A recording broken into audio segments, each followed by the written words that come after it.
아따 내일은 공이 잘 맞아야 할 텐지. 여보, 아따 내일도 같이 연습장 가는 거야? 알지? 아유, 정말 난 운동에 취미 없다니까.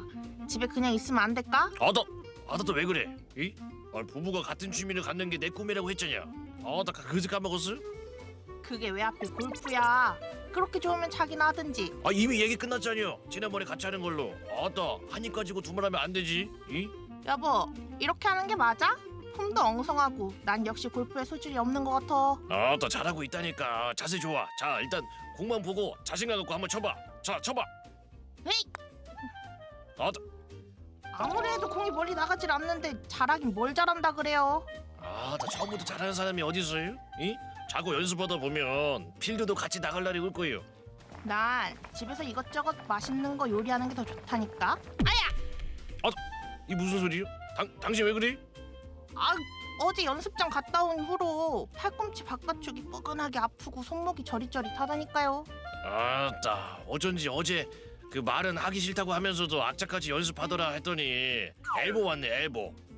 엘보라니 그게 뭔데요? 아따 당신 증상 보면 그 테니스 엘보 같아요. 내일 병원에 가야 돼. 병원 가보자고. 아니 골프 연습을 했는데 무슨 테니스 엘보가 와? 뭔 얘긴지 참. 무리한 골프 연습으로 손목과 팔꿈치가 아픈 50대 여성의 사연이었습니다. 오늘 활기찬 클리닉에서는 테니스 엘보와 골프 엘보에 대해서 알아보겠습니다.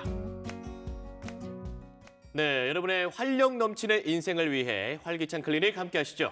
활기찬 클리닉 오늘은요. 테니스 엘보, 골프 엘보에 대해서 알아봅니다. 황규현 원장님 모셨습니다. 안녕하세요, 원장님. 안녕하세요, 원장님. 네. 네. 우리 훈남 원장님께서 와주셨습니다. 지난번보다 더 잘생겨지지 않으셨어요? 맞아요. 네. 맞아요. 어서 오세요. 네, 원장님.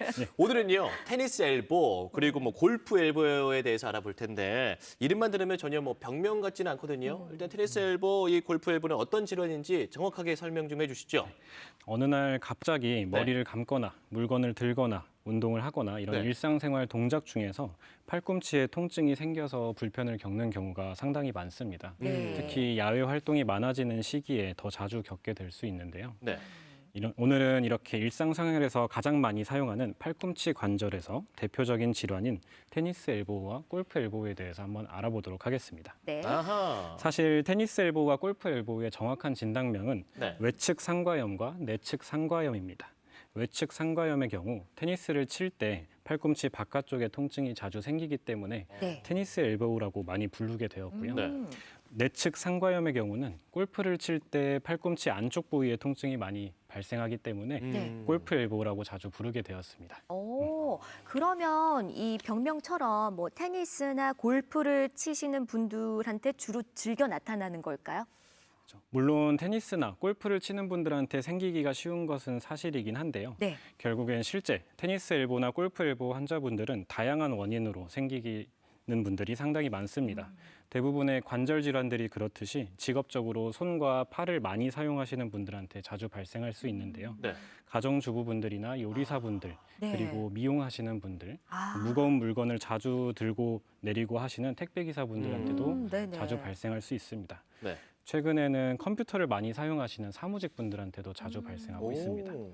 그래서 손목과 팔꿈치를 계속 구부렸다 폈다 하고 무거운 물건을 드는 동작을 반복하는 분들이라면 네. 누구에게나 생길 수 있는 질환입니다. 아유. 그래서 특징적으로는 손목을 펴는 동작을 자주 하시게 되면 네. 팔꿈치 바깥쪽에 외측 상과염이 생기기 쉽고요. 네. 손목을 굽히는 동작을 자주 하게 되면 내측 상과염이 생길 가능성이 커지게 됩니다. 특히 외측 상과염의 경우에는 우리 명절에 하루 종일 요리를 많이 하시거나 걸레질을 네. 많이 하시는 경우에 생기기가 쉬워서 대표적인 명절 증후군 중에 하나로 꼽히기도 합니다. 우리 그렇군요. 주부, 우리 어머님들이 많이 걸리실 것 같아요. 맞아요. 네. 그러면 또 특히 좀 이 질병이 좀 연령대가 어디에 좀 발생을 많이 할까요? 두 질환은 보통은 30대에서 50대 사이에 가장 많이 발생을 하게 되는데요. 네. 최근에는 핸드폰을 사용하거나 컴퓨터를 많이 사용하기도 하고 클라이밍, 테니스, 골프 이런 스포츠를 즐기는 인구가 증가하면서 20대 분들도 정말 많이 발생하고 있습니다. 젊은 분들까지도. 그런데 아까 그 테니스 엘보와 이제 골프 엘보가 좀 위치가 좀 다르다고 했잖아요. 바깥쪽과 안쪽. 이거에 대해서 좀 구체적으로 좀 듣고 싶은데 정확히 좀 어떻게 다를까요? 우선 외측 상가염, 테니스 네. 엘보의 경우에는 통증이 팔꿈치 바깥쪽에 있게 되고 네. 주먹을 쥐거나 물건을 잡을 때 통증이 심해질 수 있습니다. 그리고 골프 엘보 같은 경우에는 네. 내측 상가염이기 때문에 글자 그대로 팔꿈치 안쪽에 통증이 있는 경우가 많고 이쪽으로 척골 신경이 지나가기 때문에 네. 만약에 이 신경의 손상이 동반되는 경우에는 저리거나 화끈거리는 통증이 같이 있을 수 있고요. 신경을 자극하게 된다면 손목까지 통증이 이어질 수 있는 특징이 있습니다. 네, 지금도 뭐 이렇게 증상들이 하나둘씩 나오긴 했는데 네. 테니스 엘보랑 골프 엘보라고 저희가 좀 의심할 만한 구체적인 좀 증상이 더 있을 것 같거든요. 한번 어떤 증상이 있을 때 네. 우리가 테니스 엘보나 골프 엘보를 의심해 볼 수 있는지 알아보도록 하겠습니다. 첫 번째로는 자는 동안이나 가만히 있어도 팔꿈치에 통증이 있는 경우에 두 번째로는 손목을 젖히거나 굽히거나 안쪽으로 꺾을 때 네. 팔꿈치 통증이 심해지는 경우에 네. 그리고 물건을 들거나 주먹을 쥐는 동작에서 통증이 더 심해지는 경우에 네. 머리를 빗거나 감거나 하는 일상생활 동작 중에 팔꿈치 통증이 있는 경우 그리고 다섯 번째는 팔꿈치나 손목을 움직이게 될 때 네. 불안전한 느낌이 많이 느껴지는 경우가 있습니다. 마지막으로는 팔꿈치에서 손목까지 손가락까지 힘이 빠지거나 저린 느낌, 통증이 있을 수 있는데요.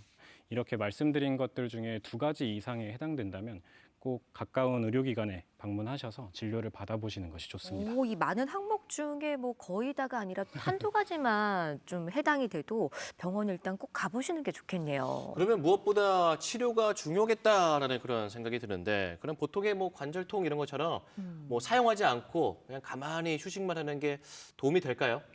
맞습니다. 팔꿈치에 통증이 생기는 원인이 결국에는 팔을 많이 써서 근육이나 힘줄, 인대가 손상되면서 생기는 경우가 가장 많은데요. 네. 이 조직들이 충분히 회복할 수 있도록 휴식을 취해 주시는 것이 가장 좋습니다.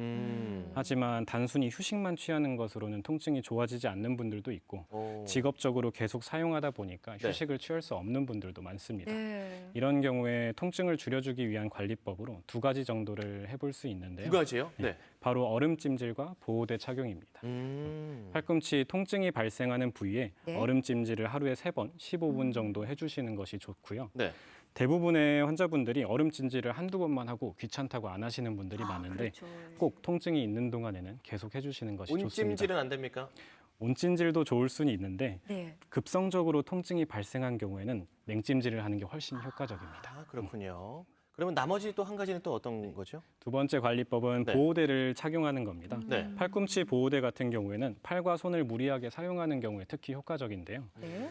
통증이 있는 동안 팔의 근육을 다치지 않게 안전하게 사용할 수 있게 잡아주면서 네. 근육과 관절에 가해지는 부담을 줄여줄 수 있습니다. 하지만 보호대는 팔을 사용하는 동안에만 착용하고 평상시에는 빼는 것이 좋은데요. 장기간 보호대에 의지하는 경우에는 근력의 약화나 근육의 위축이 발생할 수 있기 때문입니다. 결국에는 상과염이 미세한 근육 손상으로 인해서 발생하는 만큼 평상시에 적절한 관리 없이 충분히 회복되지 않은 상태에서 계속적으로 힘을 쓰게 될 경우에는 네. 퇴행성 변화가 빨리 나타날 수 있습니다. 그래서 단순한 휴식이나 이런 관리법만으로 제대로 통증이 좋아지지 않는다면 네. 적절한 치료를 받으시는 것이 가장 좋을 수 있습니다. 그렇군요. 그러면 이제 병원에 가서 치료를 받아야 되는데 치료는 어떻게 좀 이루어지나요? 테니스 엘보와 골프 엘보 모두 팔꿈치의 힘줄, 근육, 인대 이런 조직의 손상이 발생하기 때문에 이런 조직을 회복시켜주는 목적으로 치료를 진행할 수 있습니다. 네. 제가 실제로 병원에서 네. 어떻게 치료하는지 간략하게 말씀드려 보도록 오, 하겠습니다. 좋습니다. 네, 네.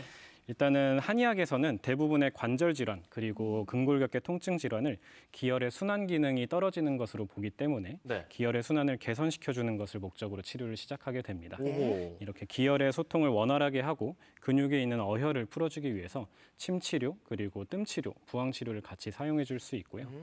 통증과 염증을 줄여주기 위해서 약침 치료와 한약 치료를 같이 하기도 합니다. 그리고 만약에 통증의 원인이 관절의 정렬이 맞지 않는 것이 원인이 된다면 그 관절의 정렬을 바로 잡아주기 위해서 추나 치료를 할 수도 있습니다.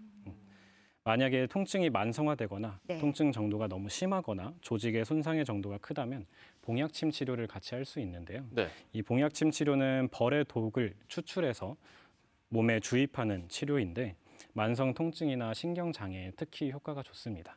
다만 치료를 하면서 통증이 발생하거나 부작용이 발생할 수 있는 우려가 있기 때문에 네. 꼭 숙련된 한의사에게 받는 것이 좋습니다. 어허, 그렇군요.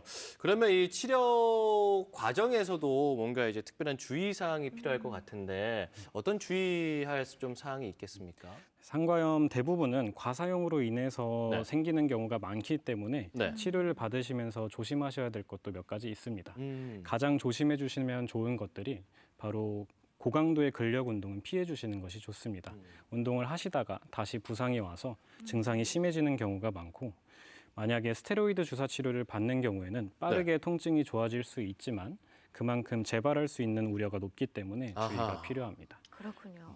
그리고 마지막으로는 수술적인 치료를 고려하시는 분들이 많은데 수술을 받는 경우에도 남는 증상이 많기 때문에 이 부분을 꼭 염두에 두셔야 합니다. 아우, 참 알기 안 좋은 게 한 번 발생이 돼버리면은 재발을 할 그런 또 가능성이 많다는 거잖아요. 그래서 예방을 좀 했으면 좋겠는데 예방하기에 좀 좋은 습관들 있을까요? 오, 가장 중요하겠네요. 한번 어떻게 예방하면 좋을지 말씀드려 보도록 하겠습니다. 오, 네. 앞서 말씀드렸던 것처럼 일을 하시는 동안에는 팔꿈치 보호대를 착용하시는 것도 좋고요. 네. 갑자기 통증이 생겼다면 얼음찜질을 통해서 통증을 줄여주는 것이 좋습니다. 네. 그리고 추가적으로는 쉬는 시간이나 틈틈이 스트레칭을 해주는 것도 아주 좋은데요. 오늘 한번 어떤 스트레칭을 하면 좋을지 2가지 정도 소개시켜 오, 드리도록 하겠습니다. 너무 좋습니다. 저희도 한번 따라해보죠. 같이 네, 한번 그리고 해보면 우리 좋을 것 시청자 여러분들도 함께 따라하시면 너무 좋겠네요. 네. 자, 아주 간단한 동작인데요. 한쪽 팔을 손등이 위로 가게 뻗은 다음에 네. 반대쪽 손으로 쭉 뻗은 팔의 손등을 천천히 눌러주게 됩니다. 오. 이렇게 하면 팔의 근육들이 쭉 늘어나는 느낌을 받으실 수 있는데요. 네. 10초 정도 유지해 주시고 어느 정도의 강도로 하면 됩니까? 통증이 없는 정도로 해주시면 없는 정도? 됩니다. 오, 네, 그렇군요. 통증이 있으시면 뒤로 물러나서 그 아, 전까지 네. 해주시면 좋습니다. 아, 그리고 2번째 동작은 손바닥이 위로 향하게 쭉 뻗은 다음에 네. 반대쪽 손으로 똑같이 천천히 눌러주게 됩니다. 마찬가지로 하루에 한 번 할 때 10초 정도 해주시고 10번 정도 반복해 주시면 효과가 좋습니다. 선생님, 팔을 쭉 뻗어야 되나요? 네, 맞습니다. 이거 하시다가 팔꿈치가 이렇게 구부려 주시는 분들이 있는데 이렇게 되면 효과가 거의 아무 효과가 없게 없는 되기 거죠. 때문에 아, 네. 팔을 꼭 펴주시는 것이 좋습니다. 오. 2번째는 같은 동작을 주먹을 쥐고 해보시는 것인데요. 네. 주먹을 쥐고 손등을 위로 향하게 한 다음에 천천히 위로 들어보시는 것입니다. 아, 이번에 반대쪽 손을 사용하지 않네요. 네, 맞습니다. 이렇게 오. 스스로의 근력으로 하게 되는데요. 네. 만약에 근력이 좀 부족해서 들기가 힘든 경우나 네. 통증이 발생하는 경우에는 천천히 반대 손으로 살짝 도와주시는 것도 좋습니다. 네. 그리고 반대로 뒤집어서 손등이 뒤집어서. 아래로 향하게 주먹을 쥐신 다음에 네. 천천히 내려주시면 좋습니다. 오, 확실히 좀 당기는 느낌이 납니다. 네. 그래서 평상시에 틈틈이 이렇게 스트레칭을 통해서 관리를 해주시는 것이 중요하고요. 네. 통증이 없는 시기에는 팔의 근력을 강화시켜주는 운동을 병행하는 것도 아주 좋습니다. 그렇군요. 알겠습니다. 그리고 아까 침 치료 이야기를 하셨잖아요. 그 마찬가지로 이 통증 완화에 도움되는 침 치료할 때 그 혈자리가 있을 텐데 네. 그게 좀 어디일까요? 한 가지 혈자리를 한번 소개시켜 보도록 하겠습니다. 네. 실제로 침 치료도 자주 하고 약침 치료도 하는 혈자리인데요. 네. 네. 바로 천정혈이라고 하는 혈자리입니다. 천정혈이요? 팔꿈치 뒤쪽 면에서 팔꿈치 머리 용기라고 하는 부분이 있는데 여기서 몸 쪽으로 한 마디 정도 떨어진 곳에 오목하게 들어간 부분이 있을 겁니다. 있어요. 이 부분이 바로 천정혈인데요. 이 부분을 천천히 넓게 잡고 지압해 주신다면 네. 팔꿈치 통증이 완화되는 효과를 거둘 수 있고 아주 간단한 동작이기 때문에 평상시에도 자주 해주시는 것이 좋습니다. 네. 평상시에도 여러분 이렇게 여기 어디라고 하셨죠? 여기가? 천정혈입니다. 천정혈. 뭐 이름이 어려우니까 그냥 혈자리를 팔꿈치 혈자리를 팔꿈치 잘 혈자리. 눌러주시면 좋을 것 같습니다. 네. 자, 이제 마지막으로 당부하고 싶으신 말씀 있으시면은 한 말씀 부탁드리겠습니다.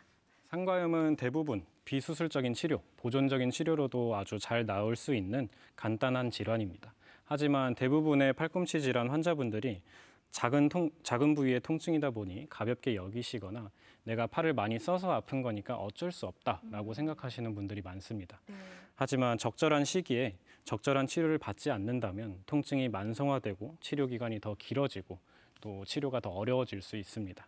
그래서 작은 관절의 통증이라도 꼭 참지 마시고 가볍게 여기지 마시고 치료를 받으시면 좋겠습니다. 네, 네, 알겠습니다. 감사합니다. 네, 오늘은요 테니스 엘보와 골프 엘보에 대해서 이야기 나눠봤습니다. 네, 오늘 함께 말씀 나눠주신 황교 원장님 고맙습니다. 고맙습니다. 감사합니다.